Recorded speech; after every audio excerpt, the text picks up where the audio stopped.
একটা জিনিস আপনাদের সাথে শেয়ার করি, পূরণ করলাম কি কি নিব সেটাই হিজাব পরবো সাথে করে, তাহলে গোসলের পরে। আসসালামু আলাইকুম এভরিওয়ান, কেমন আছেন? আশা করি ভালো আছেন। তো এগুলা আমার সামনে দেখতে পাচ্ছেন, এইগুলো নেওয়ার একটা কারণ আছে। আমরা হচ্ছে আগামীকালকে পিকনিকও যাব। তো পিকনিকে কি কি নিব সেটাই আপনাদের সাথে শেয়ার করতেছি। নিব বলতে যেগুলো পরে যাব আর কি।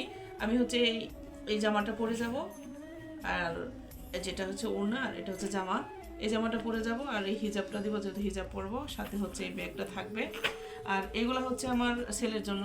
ছেলে সম্ভবত এটা একটা শার্ট আর এটা প্যান্ট, এই দুইটা সে পরে যাবে। সেখানে যদি সে গোসল করে, তাহলে গোসলের পরে সে চেঞ্জ করার জন্য আরও দুইটা আমি নিয়ে নিলাম। একটা জিনিস আপনাদের সাথে শেয়ার করি, আমি আজকে একটা শখ পূরণ করলাম। এই শখটা অনেক দিন ধরে কিনবো ভাবতেছি, তবে আজকে কিনে ফেললাম। এই তো, এটা হচ্ছে আমার একটা শখের জিনিস। তো আপনারা যদি পাশে থাকেন, এরকম আমার কত ছোটো ছোটো শখ আমি পূরণ করতে পারবো। এটা আপনাদের জন্য, একমাত্র আপনাদের ভয়েস ওভারটা সুন্দর হওয়ার জন্য নিয়ে আসছি। তো সবাই আমার পাশে থাকবেন, আমার সাথে থাকবেন, আমার ভিডিও দেখবেন, লাইক কমেন্ট শেয়ার করবেন। আর কি আগে আমি হচ্ছে খুলে নিয়েছি, নিয়ে একটা দিয়ে কথা বলতেছি। এটা হলো বয়াটা, আর এখানে হচ্ছে একটা চার্জার। তো সবাই ভালো থাকবেন, সুস্থ থাকবেন। আল্লাহ হাফেজ।